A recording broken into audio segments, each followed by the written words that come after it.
Capítulo 22. Soren y Elizabeth. Desde que heredé la fortuna de mi tío he viajado mucho y especialmente por el mundo antiguo, solo o en compañía.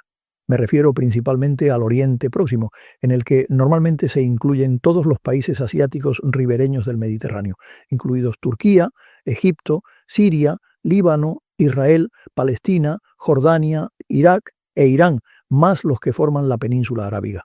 Dentro de esa zona, pocos sitios me inspiran y me impresionan más que la Babilonia de Hammurabi y Nabucodonosor, la ciudad santa de Jerusalén y las pirámides de El Cairo. En esos lugares prodigiosos he sentido escalofríos al recordar la trascendencia que han tenido cada uno de ellos y sus circunstancias en la historia de la humanidad.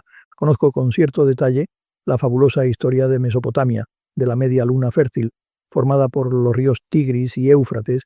Visité Babilonia, la antigua Babel, en la orilla del Tigris, o lo que de ella queda, el día anterior al que decidí divorciarme de mi mujer. Es, sin lugar a dudas, la cuna de nuestra civilización. En el primer tomo de mi libro describí con detalle las epopeyas de los pueblos que habitaron esas tierras, desde los sumerios hasta los actuales iraquíes, pasando, entre otros, por asirios, persas, árabes, turcos y occidentales. En cuanto a Jerusalén, cuando la visité por primera vez, hace ya muchos años, me estremecí ante el muro de las lamentaciones, que es para los judíos el lugar más sagrado del mundo. Es lo que queda después de la segunda destrucción del templo por el emperador romano Tito. A continuación subí al Al-Haram el-Sharif, o santuario noble, gran explanada donde admiré la espléndida cúpula de la roca, que es el tercer lugar más sagrado para los musulmanes. Allí también se encuentra la mezquita de Al-Aqsa. Este complejo monumental se halla en el monte Moria, donde se cree que el patriarca Abraham, venerado por las tres religiones monoteístas, preparó el sacrificio de su hijo. Asimismo, sobre esa roca habría sido construido por el rey Salomón el primer templo destruido por el rey babilonio Nabucodonosor II en el año 586 a.C. Después de esas visitas fui a la Basílica del Santo Sepulcro, que es el lugar más santo y venerado del cristianismo. Aunque soy agnóstico, me emociona estar en la zona donde los creyentes consideran que se produjo la crucifixión y muerte de Jesucristo y su entierro y resurrección. En los tres lugares deseé de todo corazón la paz en la zona. Fue un día de tremendas emociones. He vuelto otras muchas veces a Jerusalén y he visitado de nuevo esos santos lugares, y puedo decir que en todos ellos recibo similares sensaciones a las que tuve la primera vez. La experiencia de Jerusalén, que considero el corazón del mundo, es única y extraordinaria. En cuanto a El Cairo, viví en esa enorme metrópoli durante años. Conozco muchas de sus plazas, calles y monumentos mejor que los de París. Cada vez que, ya mayor, visito la ciudad me hospedo en el antiguo Hotel Hilton. Desde su balcón pretendo recordar y abarcar la historia de esa urbe prodigiosa, contemplando a mis pies el fluir del gran Nilo. A la izquierda creo divisar en la lejanía las pirámides, enfrente la isla de Giza, donde se yergue la impresionante torre moderna de El Cairo, e imagino a mis espaldas la ciudadela de Saladino, el azote de los cruzados. ¡Cuánta historia unida! Siempre iba a ese hotel porque cuando me quedaba tiempo visitaba el Museo de El Cairo, que estaba muy cerca. Para mí es la colección más impresionante del mundo, ya que nos cuenta toda la civilización egipcia, que es una de las más admirables que ha dado la humanidad. Los tesoros que allí se conservan son extraordinarios y únicos. He recorrido sus salas muchas veces, en mi juventud y en mi madurez. Allí he podido contemplar a mis anchas, durante el tiempo de que disponía, las fabulosas joyas de Tutankamón o la momia de Ramsés II. Me asomaba, siempre con emoción, a la urna en la que reposaban los restos del gran faraón. Me asombraba la falta de respeto que, a mi juicio, suponía que uno de los más poderosos monarcas de Egipto, el gran vencedor de los hititas, se mostrara sin vigilancia alguna en un arca, quizá de cristal, como un sujeto desconocido momificado. Durante algún tiempo, cuando se produjeron enfrentamientos bélicos de Egipto contra Israel, la urna, así como otros grandes tesoros del museo, estaban protegidos por sacos terreros, lo que incrementaba la sensación de debilidad y soledad de la momia del faraón. Parece que ahora, al extraordinario museo, lo han cambiado de lugar o está más cuidado y resguardado, Cuando se publicó el primer tomo en árabe de mi frustrada obra, me tocó ir a principios del año 1987 a El Cairo a su presentación. El editor no pudo asistir y quedamos en que Soren y yo la haríamos junto con un experto cairota. Ya habíamos estado juntos en esa ciudad. Pensábamos alojarnos, como siempre, en el Hotel Hilton, por supuesto en habitaciones separadas, pero en este viaje de presentación surgió un problema en el hotel. A nuestra llegada nos esperaba el director, que me estimaba y consideraba un buen cliente. Con cara compungida me avisó de que existía un problema con nuestras reservas. Mubarak, el presidente del país, había organizado una reunión política de gran relevancia con numerosos asistentes locales y extranjeros. Consecuentemente, habían requisado una gran cantidad de habitaciones en los más importantes hoteles céntricos del país. El mayor número había correspondido al Hilton. El director, diplomáticamente, me dijo que, habida cuenta de la importancia que me concedía, había conseguido que no requisaran una de las habitaciones dobles de los pisos altos. Nos la ofrecía gratuitamente. Soren y yo nos miramos y aceptamos la propuesta. Así, subimos a la habitación, que tenía 2 camas amplias. Nos duchamos y dejamos nuestro equipaje y bajamos a cenar. Después de hacerlo con un buen vino francés y de mantener una conversación muy animada, retornamos a la habitación. Yo fui el primero en desvestirme y ponerme el pijama y entrar en mi cama. Luego le tocó el turno a Soren. La luz de la habitación estaba apagada, pero él dejó encendida la del cuarto de baño. Vi cómo salía de él. Se aproximó a mi cama y se metió en ella, al tiempo que susurraba: «Si no le molesta, Monsieur Abel». Estaba desnudo. Sentí muy cerca de mí su cuerpo musculoso y su aliento cálido. A pesar de mi enorme emoción al sentir junto a mí el cuerpo querido de Soren, reflexioné durante unos segundos y fui capaz de decirle amablemente: «No es correcto, Soren. Vete a tu cama, por favor». Así lo hizo y se fue hacia su cama con una elegancia corporal extrema. Antes apagó la luz del cuarto de baño y la habitación quedó a oscuras. Soren entró en su cama.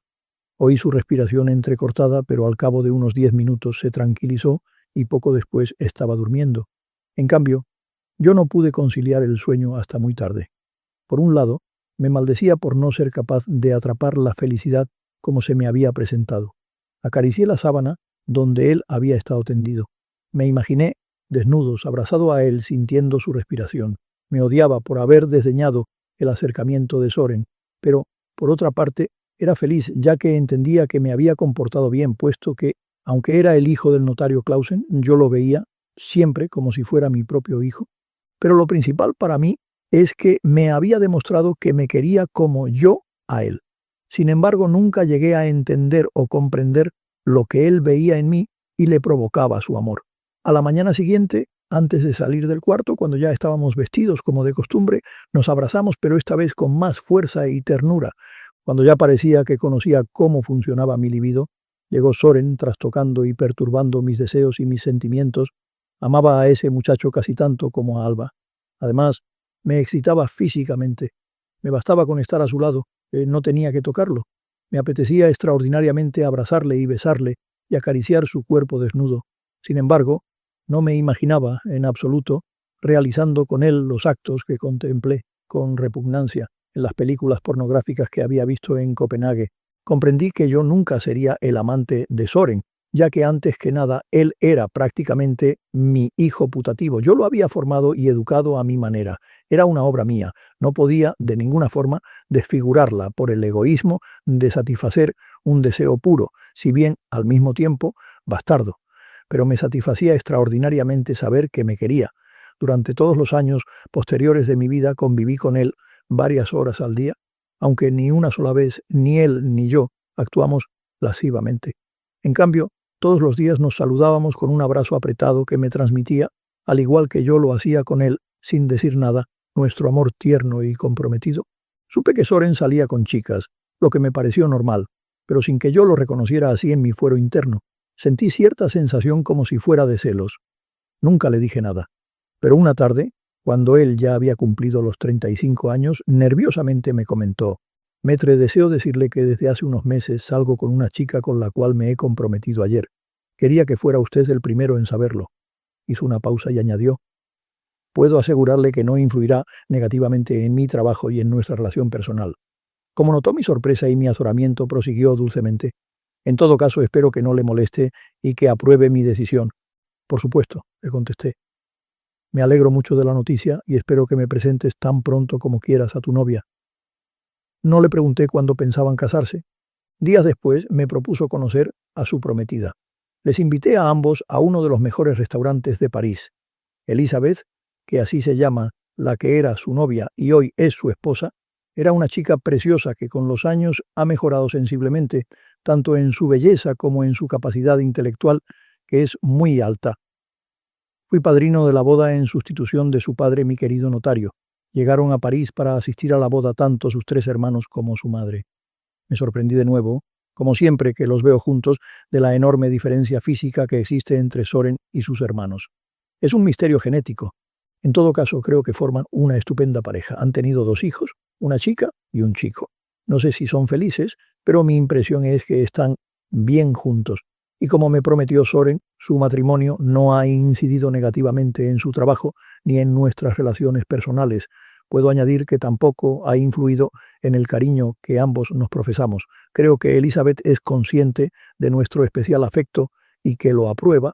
Recuerdo que el día que fuimos los 3 a cenar juntos, cuando nos despedíamos, le dije a Elizabeth: «Espero que me lo cuides bien.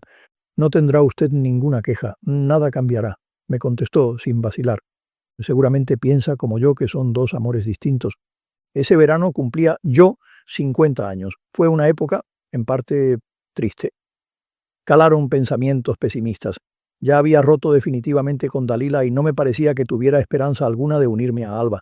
Además, Soren se había casado, lo que lógicamente lo alejaba de mí mucho más de lo que ya estaba, pero en cambio fue el año del nacimiento gozoso del primer tomo en árabe de mi gran obra L'Europe le Proche Orient, que es posiblemente lo más importante que he hecho en mi vida y que tuvo en su momento un gran éxito, aunque también dio y sigue dando lugar a serias polémicas y discusiones. Durante varios años he viajado por varios países de Europa y del Oriente Próximo dando conferencias y participando en reuniones, seminarios, paneles, etcétera, que han versado sobre mi libro y su contenido. En todas ellas he planteado mis ideas sobre los precursores del orientalismo, o sea, los propios orientales. En muchos casos no he sido comprendido, pero he recibido varias condecoraciones de varios países y otros reconocimientos. Además, me enorgullece señalar que he sido nombrado doctor honoris causa de la Universidad de Damasco. Sin embargo, como ya señalaré con más detalle, estos éxitos quedaron difuminados varios años después por los enfrentamientos académicos y malos ratos que ha ocasionado mi postura y mis cambios de planteamientos. Tengo que reconocer que mi proyecto me superó, ya que yo, petit profesor de Damas, no tenía la suficiente preparación histórica para acometerlo. En el comité de expertos se sentaban algunos excelentes historiadores, pero ellos no mandaron en el proyecto, sino que solo hicieron algunas sugerencias. Era yo el que pagaba todos los gastos. Se centraron en realizar su trabajo sobre un determinado tema o capítulo que yo recompensaba bien. He llegado a la conclusión que el orientalismo de Said no es más que una pequeña parte de la historia del colonialismo o del imperialismo que muchos imperios o países han ejercido en la historia de la humanidad. Algunos, especialmente los que han transmitido su cultura y sus leyes, han sido, a la larga, a pesar de las sombras, beneficiosos para los países conquistados. Otros, los que solo buscaban la explotación y el expolio, fueron y son execrables. Pero lo hecho, hecho está.